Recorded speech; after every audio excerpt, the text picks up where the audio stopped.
Welcome to Pratap classes. दोस्तों, Pratap classes के YouTube channel पर आपका स्वागत है। तो आज है 6 सितंबर 2024 और 6 सितंबर 2024 के जितने भी इंडिया और वर्ल्ड के जो करंट अफेयर्स के क्वेश्चन बनते हैं, आज उनका अपने डिस्कशन करेंगे। पूरा वीडियो ध्यान से देखना और लास्ट में आपसे क्वेश्चन पूछूंगा जिनके जवाब आपको कमेंट बॉक्स में देना होगा। आज अपने पढ़ेंगे अंतर्राष्ट्रीय टेबल टेनिस महासंघ फाउंडेशन का पहला भारतीय राजदूत नियुक्त। भारतीय नौसेना ने किस देश के साथ संयुक्त सैन्य अभ्यास वरुण किया। और राष्ट्रपति द्रौपदी मुर्मू ने विश्व शांति बुद्ध विहार का उद्घाटन किया। इनकी आज हम चर्चा करेंगे पूरे लेटेस्ट न्यूज के साथ में। डेली आपको सुबह मेरी 7:30 पर ये करंट अफेयर्स की लाइव क्लास आपको मिलती है। तो सारे विद्यार्थी एक बार सेशन को लाइक शेयर करेंगे। सभी साथियों को गुड मॉर्निंग। और जो साथी हमारे इस चैनल पर नहीं है तो जरूर आप चैनल को सब्सक्राइब करें और इसके पास लगे बेल आइकन का घंटा दबाएं ताकि हम जैसे वीडियो अपलोड करें उसका नोटिफिकेशन आप तक पहुंच जाएगा। तो सभी साथियों को गुड मॉर्निंग। इसके अलावा कल वाला ऑफर आज भी रहेगा क्योंकि कल 5 सितंबर के दिन शिक्षक दिवस पर आपके लिए ऑफर दिया गया। वो ऑफर आज और आपके लिए और दिया जा रहा है। तो आज रात 12 बजे तक ये 50% की छूट रहने वाली है कि कल बहुत से साथी वंचित रह गए तो आज उनको और मौका दिया गया। तो ये प्रताप क्लासेस का ऐप डाउनलोड कर लेना। वहां पर अपनी सीईटी की टेस्ट सीरीज चल रही है। इसके अलावा फर्स्ट ग्रेड की चल रही है करंट की। इसके अलावा शिक्षा मनोविज्ञान की चल रही है। वार्षिक करंट की टेस्ट सीरीज चल रही है। तो ये आप ज्वाइन कर सकते हो। तो सभी पर आज जितनी भी अपनी ऑनलाइन टेस्ट सीरीज है मात्र सभी के सभी 50 रुपए में आपको दी जा रही है। तो 1 साल की वैलिडिटी है, सभी टेस्ट सीरीज पर है। तो आप ज्वाइन कर सकते हो। और ये हमारी बुक सीएटी स्पेशल वस्तुनिष्ठ है। ये बाजार के अंदर उपलब्ध है। इसके अंदर इंडिया, वर्ल्ड, राजस्थान तीनों का करंट आपको वस्तुनिष्ठ यानी कि एमसीक्यू क्वेश्चन पर ये बुक आपको दी गई है। तो निश्चित तौर से ये बुक आपके लिए रामबाण साबित होगी। ऑनलाइन कोई पुस्तक मंगवाए तो 80 580 22 001 पर कांटेक्ट करके ऑनलाइन ये बुक भी मंगवा सकता है। तो बढ़िया तरीके से ये बुक आप लेकर आए। ये बुक में बड़ा अच्छे अच्छे अच्छे क्वेश्चन दिए हुए हैं और ये आने वाले सीईटी एग्जाम के लिए पुस्तक कारागार साबित होगी। तो स्टार्ट करते हैं आज की 6 सितंबर 2024 की करंट अफेयर्स की क्लास। सबसे पहले हम कल के क्वेश्चनों को रिवाइज करेंगे। हाल में पेरिस पैरालंपिक में भारत के सचिन सर्जेराव खिलाड़ी ने पुरुषों के शॉटपुट F46 कैटेगरी में कौन सा पदक जीता? रजत। पेरिस पैरालंपिक 2024 में सुमित अंतिल ने किस स्पर्धा में देश के लिए तीसरा स्वर्ण पदक जीता? तो भाला फेंक। विश्व बधिर शूटिंग चैंपियनशिप 2024 में भारतीय निशानेबाज अनुया प्रसाद ने कौन सा पदक जीता? स्वर्ण पदक। नरेंद्र मोदी किस देश की यात्रा करने वाले पहले भारतीय प्रधानमंत्री बने? तो इन्होंने की है ब्रुनई देश की। राष्ट्रपति द्रौपदी मुर्मू ने 23वें विधि आयोग के गठन को मंजूरी दी। यह कब तक प्रभावी रहेगा? अगस्त 2027 तक। उत्तर प्रदेश कहां पर वैदिक 3D संग्रहालय का निर्माण कराएगी? तो वाराणसी के अंदर। हाल ही में एंटी रेप बिल अपराजिता किसने पारित किया? पश्चिम बंगाल ने। 2024 में 10 लाख करोड़ रुपए का राजस्व पार करने वाली भारत की पहली कंपनी कौन सी बनी? रिलायंस इंडस्ट्रीज। भारत और यूनेस्को मुख्य विज्ञान सलाहकार गोलमेज सम्मेलन का सह आयोजन कहाँ करेंगे? पेरिस के अंदर। यह आज 6 सितंबर को होगा पेरिस के अंदर। ये थे कल के क्वेश्चनों का रिवाइज हमने कर लिया। टेस्ट आपको कंटिन्यू दिया जा रहा है बढ़िया तरीके से। और इसके अलावा जो वन लाइनर है मैं ये इस प्रकार आपको रिवाइज करवाता हूँ। ये टेलीग्राम पर भी आपको पोस्टर पे मिल जाते हैं, वहां पर भी आप रिवाइज कर सकते हैं। तो स्टार्ट करते हैं आज की करंट अफेयर्स की क्लास। पहला क्वेश्चन देखो। हाल ही में पेरिस पैरालंपिक में हरविंदर सिंह और धर्मवीर सिंह ने कौन सा पदक जीता है? कल मैंने आपको बताया था कि अब तक भारत ने टोटल 5 स्वर्ण पदक जीत लिए। कितने स्वर्ण पदक जीत लिए? 5 खिलाड़ियों ने स्वर्ण पदक जीत लिए। तीसरा तो कल मैंने बताया था सुमित अंतिल ने तीसरा स्वर्ण पदक जीता। इसके अलावा चौथा स्वर्ण पदक जीता है हरविंदर सिंह ने और 5वां स्वर्ण पदक जीत लिया धर्मवीर सिंह ने। तो इसका उत्तर हो जाएगा स्वर्ण पदक। अब टोटल अब तक भारत ने 25 पदक जीत लिए। कितने पदक है? 25 पदक जीत लिए। ये तो है हरविंदर सिंह है और ये है धर्मवीर वीर सिंह हैं। तो इन दोनों ने स्वर्ण पदक जीत लिया। तो ये अब तक भारत ने टोटल 25 पदक जीत लिए। तो तीरंदाज हैं हरविंदर सिंह ने पुरुष रिकर्व के फाइनल में स्वर्ण पदक जीतकर इतिहास रचा है। हरविंदर ने फाइनल में पोलैंड के लुका सिसजेक को 6-0 से हराकर स्वर्ण पदक जीता।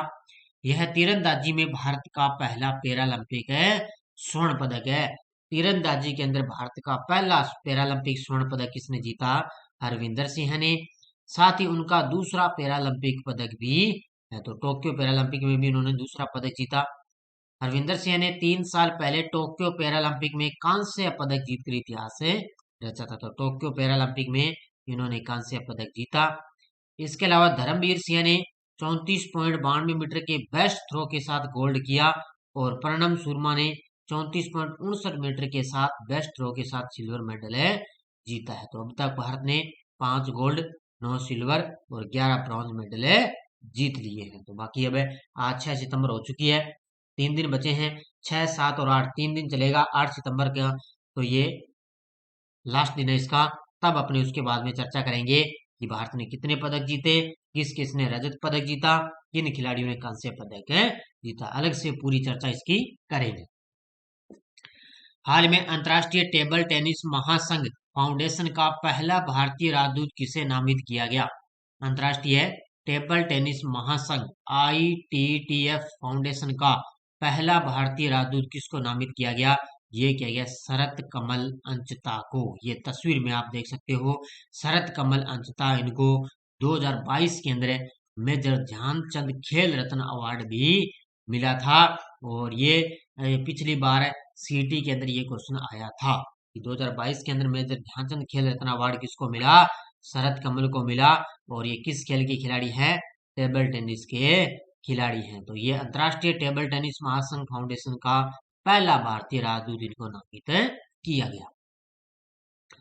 तो जवाहरलाल नेहरू इंडोर स्टेडियम में ultimate table tennis UTT season 5 के 11वें दिन टेबल टेनिस समुदाय में एक महत्वपूर्ण घोषणा की गई।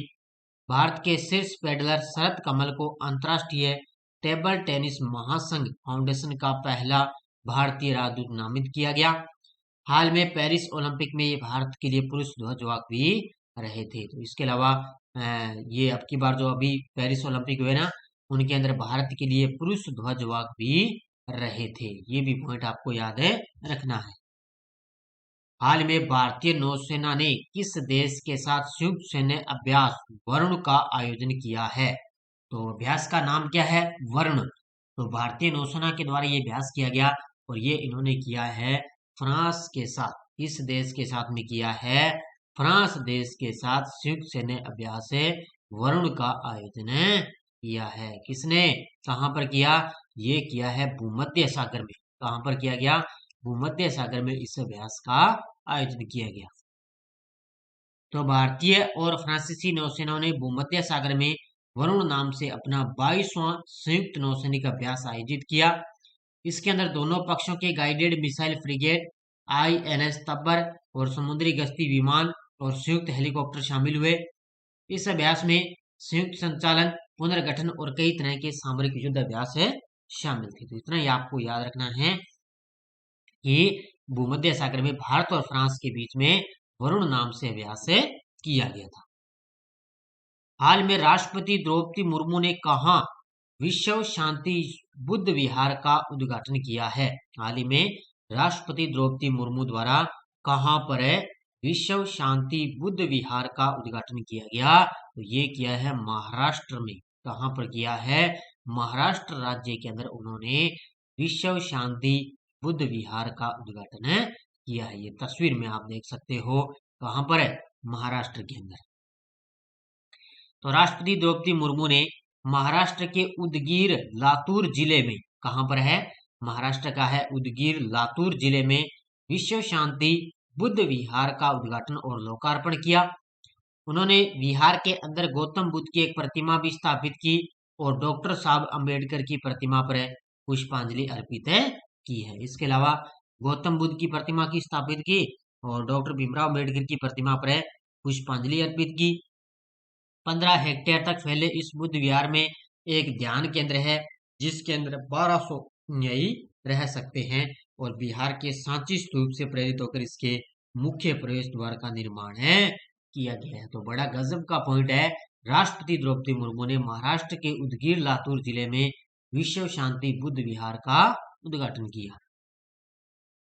किस मंत्रालय को डिजिटल पहल पोषण ट्रैकर के लिए ई गवर्नेंस 2024 यानी कि गोल्ड के लिए राष्ट्रीय पुरस्कार से सम्मानित किया गया? और आज मेरी पूरी कोशिश रहेगी कि 9 या 10 बजे तक आपको अभी सुबह अलग से पुरस्कार करवाऊंगा, क्योंकि सीटी का एग्जाम है तो पुरस्कार की मैं अलग से आज क्लास लेकर आने वाला हूं, वो भी पूरे फैक्ट के साथ। तो किस मंत्रालय को मिला? तो ये मिला है महिला और बाल विकास मंत्रालय को। ऑप्शन नंबर डी, महिला व बाल विकास मंत्रालय को डिजिटल पहल पोषण ट्रैकर के लिए ई गवर्नेंस 2024 यानी कि गोल्ड जो है पदक मिला, तो राष्ट्रीय पुरस्कार से सम्मानित किया गया। तो महिला व बाल विकास मंत्रालय को अपनी डिजिटल पहल पोषण ट्रैकर के लिए ई गवर्नेंस 2024 के लिए राष्ट्रीय पुरस्कार मिला। मिशन पोषण 2.0 का हिस्सा यह उपकरण 0 से 6 वर्ष की आयु के बच्चों पर ध्यान केंद्रित करते हुए बच्चों के विकास की वास्तविक समय पर निगरानी करने में सक्षम है बनाता है। तो मिशन का नाम क्या है? मिशन पोषण 2.0। और ये क्या करेगा? ये 0 से लेकर जो 6 वर्ष के जो बच्चे हैं ना, आयु के बच्चे, उन पर ध्यान केंद्रित किया गया।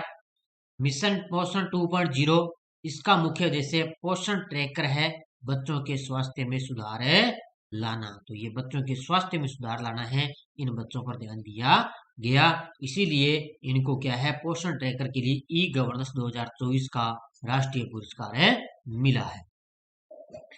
हाल में सेमीकंडक्टर के क्षेत्र में भारत ने किस देश के साथ समझौता किया है? तो 2 दिन पहले हमारे देश के प्रधानमंत्री बुर्नोई देश की यात्रा पर रहे थे, उसके बाद में उन्होंने यात्रा की है सिंगापुर देश की। किसकी की है? सिंगापुर देश की यात्रा की। तो अभी सेमीकंडक्टर के क्षेत्र में भारत और सिंगापुर ने समझौता किया है, तो इसका उत्तर हो जाएगा ऑप्शन नंबर डी। किसने किया है? भारत और सिंगापुर ने। तो भारत और सिंगापुर ने सेमीकंडक्टर परिवेश तंत्र के क्षेत्र में साझेदारी और सहयोग को के लिए एक ज्ञापन यानी कि समझौते का आदान प्रदान किया है। इसके अंदर मोदी जी और सिंगापुर के प्रधानमंत्री लोरेस वोंग की उपस्थिति में समझौता किया गया। इसके अलावा इस समझौते पर उप प्रधानमंत्री एवं व्यापार उद्योग मंत्री गान किम योंग और भारत के इलेक्ट्रॉनिक और सूचना प्रौद्योगिकी मंत्री अश्विनी वैष्णव ने 26 अगस्त 2024 को भारत सिंगापुर मंत्री स्तरीय गोलमेज सम्मेलन के लिए हस्ताक्षर किए थे। इससे पहले ना अश्विनी वैष्णव और जो सिंगापुर के उप प्रधानमंत्री है, इनके बीच में भारत सिंगापुर मंत्री स्तरीय सम्मेलन के हस्ताक्षर हुए थे। अब भारत और सिंगापुर ने कर दिए सेमीकंडक्टर के क्षेत्र में भारत और सिंगापुर के बीच में समझौता हुआ है।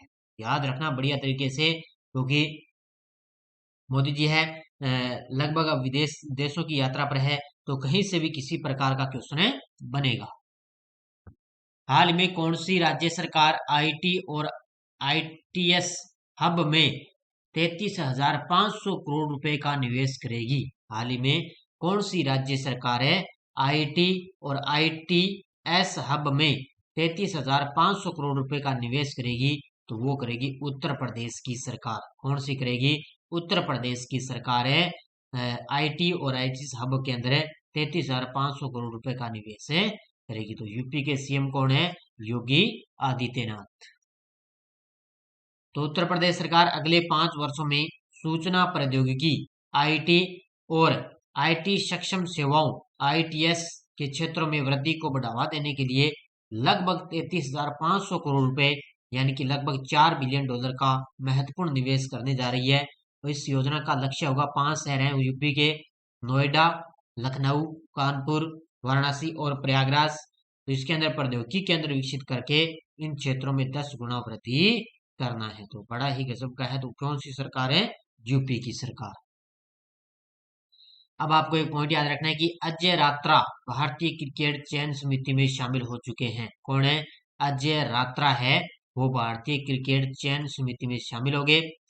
भारतीय क्रिकेट कंट्रोल बोर्ड ने एक महत्वपूर्ण घोषणा की कि जिसमें भारतीय क्रिकेट की चयन प्रक्रिया के परिदृश्य को नया रूप दिया गया। इसके अंदर पूर्व भारतीय विकेट कीपर अजय रात्रा को पुरुष क्रिकेट टीम का चयनकर्ता नियुक्त किया गया, जिससे राष्ट्रीय टीम की चयन समिति में एक नए युग की शुरुआत हो चुकी है। तो इतना ही पॉइंट याद रखना है। ये भारतीय पूर्व विकेट कीपर है अजय रात्रा, इनको पुरुष क्रिकेट टीम का चयनकर्ता नियुक्त कर दिया, यानी कि पुरुष भारतीय क्रिकेट चयन समिति में इनको शामिल कर लिया। ये टेलीग्राम ग्रुप है। अभी कोई सूचना, कोई लिंक आ गया, कोई नोटिफिकेशन आ गया, सब आपको टेलीग्राम पे सूचना मिलती है।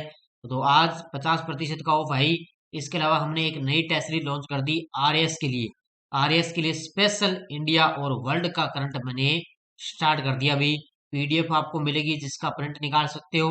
आरएएस के लिए, आरएएस प्री एग्जाम के लिए इंडिया और वर्ल्ड दोनों का टेस्ट सीरीज आपको मिलेगा उसकी आरएएस के अंदर। तो ये भी कल नई टेस्ट सीरीज लॉन्च हो चुके हैं। तो प्रताप क्लासेज ऐप में ये टेस्ट सीरीज आप ले सकते हो। पिछले वीडियो क्वेश्चन क्या था, पैरालंपिक में ट्रैक एंड फील्ड में 2 मेडल जीतने वाली पहली भारतीय महिला एथलीट बनी प्रीति पाल बन चुकी है। बहुत सारे विद्यार्थियों ने बड़े शानदार तरीके से जवाब दिए। और अब देखो क्वेश्चन फॉर यू, 133वें डूरंड कप का खिताब किस टीम ने जीता?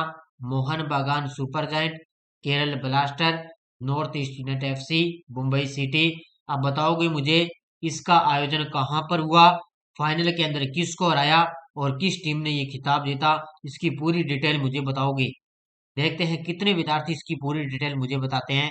इसका आयोजन बताओगे कहाँ पर हुआ, और इसके अलावा फाइनल में किसको हराया और विजेता इसके अंदर कौन रहा। देखते हैं कितने विद्यार्थी इसका सही जवाब देते हैं, कितने विद्यार्थी करंट पर बने हुए हैं। तो ये थी आज की अपनी करंट की क्लास। ये देखो, ये अपनी सीटी की टेस्ट चल रही है। इसके अंदर 5 टेस्ट अपलोड हो गए और छठा टेस्ट आज या कल तक अपलोड हो जाएगा। तो ये 10 मॉडल पेपरों की टेस्ट सीरीज मात्र 50 रुपए के अंदर दी जा रही है। आज इस पर ऑफर चल रहा है 50 रुपए के अंदर।